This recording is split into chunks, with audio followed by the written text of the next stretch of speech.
उनकी हताशा निराशा दिन पर दिन बढ़ती जा रही है और आरोपों की राजनीति को इन्होंने अपना आभूषण बना लिया है।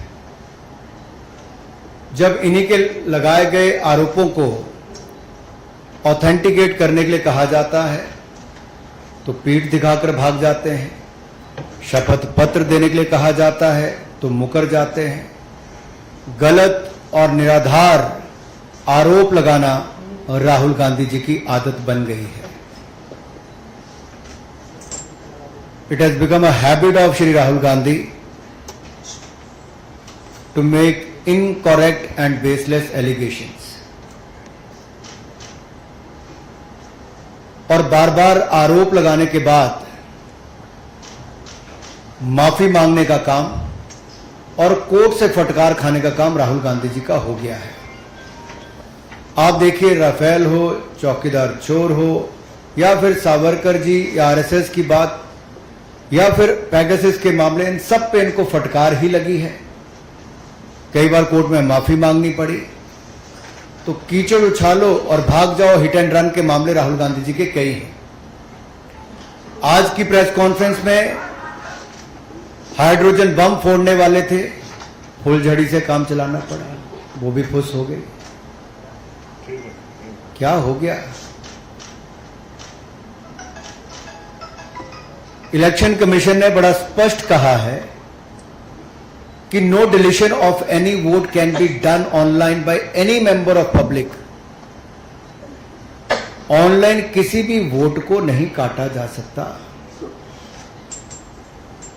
और no deletion can take place without giving an opportunity of being heard to the affected person. तो बगैर किसी की बात सुने उसका वोट नहीं काटते, उस पर निर्णय नहीं करते। 2023 में अनसक्सेसफुल अटेम्प्ट्स की गई, प्रयास किए गए जो विफल रहे, नाम काटने के आलंद असेंबली कॉन्स्टिट्यूएंसी में। और ये इलेक्शन कमीशन ने एफआईआर फाइल करने के लिए ही कहा था इस पर, और मैटर इन्वेस्टिगेट करने के लिए भी इलेक्शन कमीशन ऑफ इंडिया ने ही कहा था। इलेक्शन कमीशन ने मोबाइल नंबर पहले ही उपलब्ध करवा दिए हैं, आईपी एड्रेस अगर दे दिए हैं, अगर मोबाइल नंबर दे दिए, आईपी एड्रेस दे दिए, तो कांग्रेस शासित राज्य की कर्नाटक की सीआईडी ने अब तक क्या किया? और मैं एक ध्यान आपके माध्यम से देश की जनता को बताना चाहता हूं। रिकॉर्ड्स के अनुसार आलंद विधानसभा क्षेत्र ये कांग्रेस के ही कैंडिडेट ने जीती थी 2023 में 10,348 मतों से। तो क्या श्रीमान राहुल गांधी जी, कांग्रेस ने वोट चोरी करके सीट जीती थी?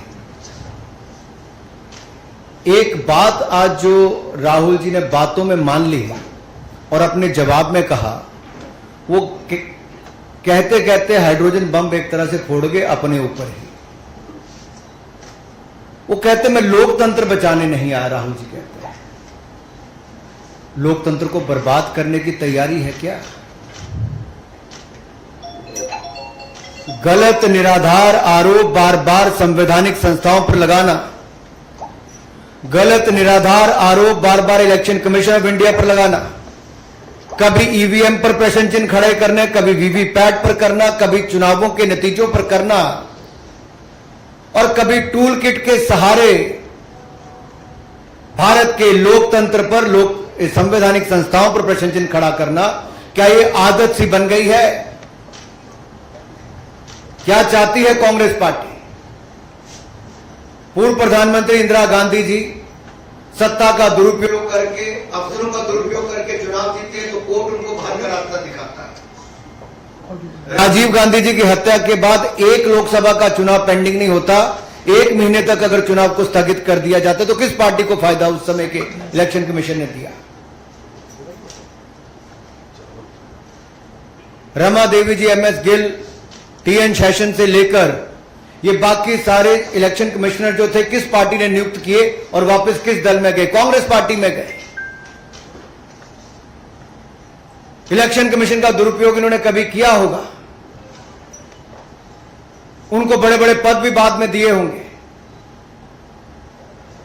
लेकिन अगर निष्पक्षता के साथ भारत का इलेक्शन कमीशन काम कर रहा है तो बार बार राहुल गांधी जी का प्रयास है कि लोकतंत्र पर प्रहार किया जाए, भारत के लोकतंत्र को कमजोर किया जाए, जनता को गुमराह किया जाए, और जिस तरह से बांग्लादेश नेपाल में स्थिति बनती है वैसे झूठ बोल बोल के वहां पे स्थिति पैदा कर दो देश में। मैं एक और उदाहरण आपको देना चाहता हूं। अभी हाल ही में कर्नाटक हाईकोर्ट का फैसला आया, मलूर विधानसभा के चुनाव को खारिज किया है। क्या 2023 में कांग्रेस ने वोटों के गबन के साथ इस सीट को जीता था? इस मामले में कर्नाटक हाईकोर्ट ने भाजपा के उम्मीदवार मंजुनाथ गौड़ा के पक्ष में फैसला सुनाया है। कोर्ट ने कहा मलूर विधानसभा में मतगणना के दौरान गंभीर अनियमितताएं हुई। क्या फेराफेरी के साथ कांग्रेस ने सीट जीती थी? राहुल जी, जवाब देना पड़ेगा आपको और कांग्रेस पार्टी को।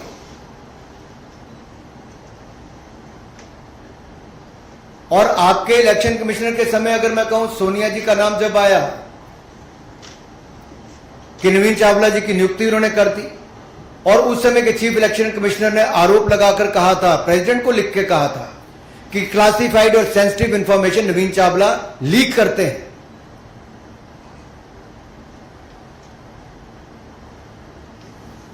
कुछ सवाल आज मैं और पूछना चाहता हूं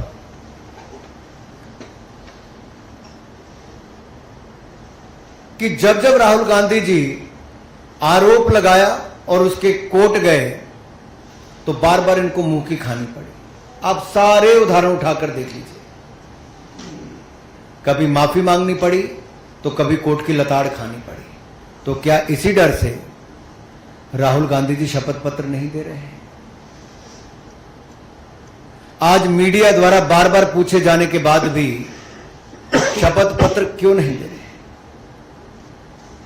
ये आए तो धमाका करने थे, लेकिन ड्रामा करके चले गए।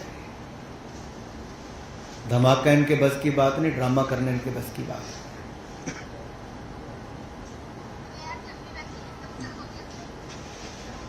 और अगर इतना ही दम आपके तर्कों में है तो आप कोर्ट क्यों नहीं जाते? इलेक्शन कमीशन ने तो आपको बार बार कहा सबूत दो, हल्फनामा दो, ना आप सबूत दे पाते हो और गलत आरोप लगाते हो। क्या संवैधानिक संस्थाओं को कमजोर करना एक भारतीय लोकतंत्र के प्रति एक बड़ा षड्यंत्र कांग्रेस पार्टी का और LOB leader opposing Bharat Rahul Gandhi ji का है? क्या ये केवल घुसपैठिए वोट को बचाने के लिए है?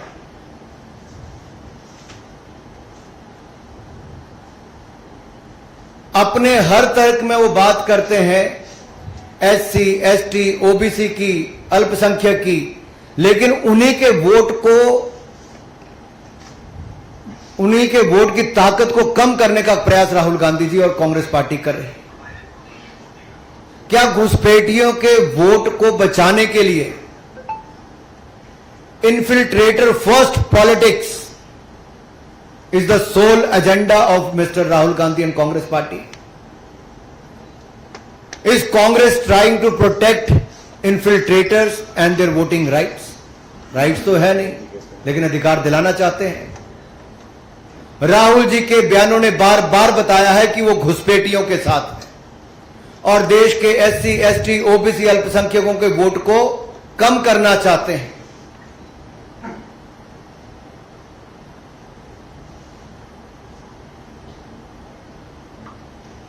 आलम की बात मैंने आपके सामने रख दी। जो आरोप इन्होंने लगाया उस पर पूछना ही पड़ेगा, क्या वो 6000 वोट डिलीट हुए थे कि नहीं हुए थे? और बीआर पाटिल क्या कांग्रेस पार्टी के विधायक हैं जो जीते हैं? तो क्या कांग्रेस ने वोट चोरी करके चुनाव जीता है? राहुल जी अराजकता फैलाना बंद करें, लोकतंत्र के खिलाफ षड्यंत्र बंद करें। Your sole politics has become to create chaos, then play victim card, and you are always trying to delegitimize democracy. आप ना शपथ पत्र देते हैं, ना सबूत देते हैं, आप केवल आरोप लगाने का काम करते हैं। इसका मतलब कांग्रेस का भारत के लोकतंत्र में, संवैधानिक संस्थाओं में, इनमें विश्वास नहीं है। केवल अराजकता फैलाना, अनरेस्ट पैदा करना और भारत को डिस्टेबलाइज करने का एक षड्यंत्र टूल किट गैंग के माध्यम से क्या आप लोग रचने जा रहे हैं, कर रहे हैं प्रयास। लेकिन आप जितने मर्जी प्रयास करिए, भारत के लोकतंत्र को भारतीय जनता पार्टी मजबूत करने के लिए हर कदम उठाएगी और घुसपैठियों को, जिनको आप वोट दिलाना चाहते हो, उन घुसपैठियों को बेनकाब करने का काम भी हम करेंगे। और ये आपकी घुसपैठिए बचाओ राजनीति को भी बेनकाब हमने किया है और आगे भी करते रहेंगे। धन्यवाद। धन्यवाद अनुराग जी। अब एक एक करके आप सवाल पूछ सकते हैं। नीरज जी, आप पूछिए। अनुराग जी, मेरा सवाल है, क्या आपको लगता है कि बिहार चुनाव की नजदीक है और बिहार चुनाव में SIR का प्रयोग किया गया, तो वहाँ वोटों के ध्रुवीकरण के लिए राहुल गांधी इस तरह की प्रेस कॉन्फ्रेंस कर रहे हैं? बात देखिए, ध्रुवीकरण कांग्रेस का प्रयास लगातार शुरू से रहा है और ये तुष्टीकरण की राजनीति आज कांग्रेस को इस स्थान पे ले आई कि 2014, 2019, 2024 में भी हारे। मुश्किल से नेता प्रतिपक्ष इनके बन पाते हैं, लेकिन जब पद मिला तब LOP ने उसको LOB, लीडर अपोजिंग भारत का पद बना दिया। क्या कांग्रेस और विपक्षी दलों के पास तुष्टीकरण के अलावा कोई और राजनीति नहीं रही? क्या घुसपैठियों को बचाने के अलावा इनके पास कोई मुद्दा बिहार में नहीं रहा? क्या बिहार के विकास को देखकर कांग्रेस की आंखें इतनी बंद हो गई कि आज वो केवल घुसपैठियों के सहारे बिहार के चुनाव में जाना चाहते हैं? क्या कोई और सहारा इनके पास बचा नहीं है? और आज देख लीजिए, जैसे पहले राहुल जी ने माफिया मांगी है, बिहार के चुनाव के बाद भी माफी मांगने वाले हैं। जी ऐश्वर्या जी। अनुराग जी, आपने बात करी कि पिछले दिनों से बांग्लादेश, नेपाल में जो हो रहा है, कांग्रेस पार्टी पहले महसूस कर चुकी है। राहुल गांधी बार-बार उन्हीं उठाते हैं, लेकिन वे trying to create something like Nepal. देखिए, शायद वो भूल गए कि बाबा साहब अंबेडकर, जिनको कांग्रेस पार्टी ने उस समय भी जिस तरह से जलील करके पार्टी से बाहर निकाला, चुनाव भी हरवाए, बाबा साहब अंबेडकर के दिए संविधान पर प्रश्न चिन्ह कांग्रेस पार्टी ने उठाकर बार बार संशोधन किए, उनको राजनीति से बाहर करने का रास्ता दिखाया। शायद राहुल जी भूल गए, भारत की ताकत वो भारत का लोकतंत्र है जो इसको और मजबूत करता है। भारत के युवा हैं जो जागरूक करते हैं। भारत के युवाओं ने अगर भारत को 3rd लार्जेस्ट स्टार्टअप इकोसिस्टम बनाया है, नरेंद्र मोदी जी के नेतृत्व में अगर भारत दुनिया की 4थी बड़ी अर्थव्यवस्था बना है और भारत के बढ़ते कदमों को देखकर ब्राइट स्पॉट और इकोनॉमी जो सबसे तेजी से बढ़ रही, दुनिया आज भारत की और एक उम्मीद की तरह देख रही है, तो उनको लगता है कैसे ना कैसे लोकतंत्र को ही कमजोर कर दिया जाए, संवैधानिक संस्थाओं को कमजोर किया जाए। और जो ये सवाल और खुश होते हैं, जब किसी देश ने हमारे ऊपर टैरिफ लगाने की बात कही तो कांग्रेस खुश हो रही थी, लेकिन शायद वो भूल गए कि भारत की अपनी एक बड़ी ताकत है। भारत झुकता नहीं, भारत अपनी ताकत के साथ खड़ा रहता है। तो आप चाहे भारत को गिराने का प्रयास करें, लोकतंत्र को शर्मसार करने का प्रयास करें, लोकतंत्र पर प्रहार करें, भारत का लोकतंत्र कमजोर नहीं होगा, चाहे कांग्रेस जितना मर्जी प्रयास कर ले, चाहे घुसपैठियों के दम पे ही क्यों ना कर ले। कांग्रेस ये सवाल उठा दी कि वो वोट चोरी का जो आरोप लगा है उसको लेकर चुनाव आयोग की कार्यप्रणाली उसके निशाने पर, लेकिन चुनाव आयोग पर सवाल होता है बीजेपी उससे बचाव में आ जाती है, बीजेपी के निशाने पर होगा? बिल्कुल भी नहीं। हमने बड़ा स्पष्ट करके कहा कि अगर जनता द्वारा बार बार नकारे जाने पर 90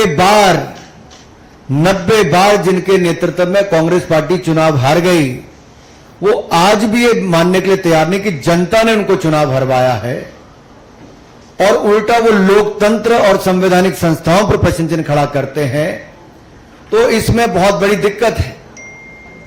उनसे मैं यही कहूंगा राहुल जी के लिए, उम्र भर राहुल जी भूल करते रहे, उम्र भर राहुल जी भूल करते रहे, दोष खुद में था, आयोग पर आरोप करते रहे, लगाते रहे।